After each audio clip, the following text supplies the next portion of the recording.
Traffic police Rangunia থেকে second officer এসে ঘটনা নিয়ন্ত্রণে এনেছেন।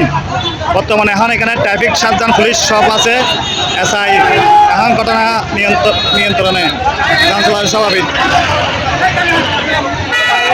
জাম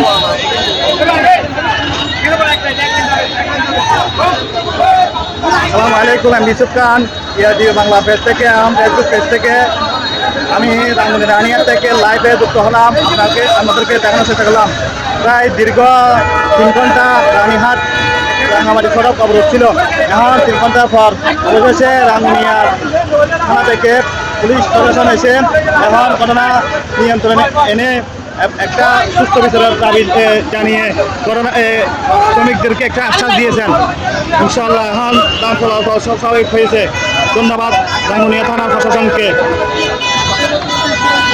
আসসালামু আলাইকুম।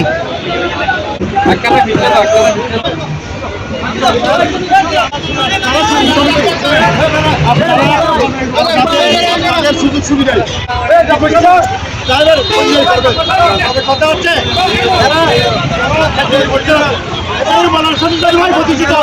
বিচার হয়, আমি বিচার না আসছে, আমি যাবে কেমন আসছে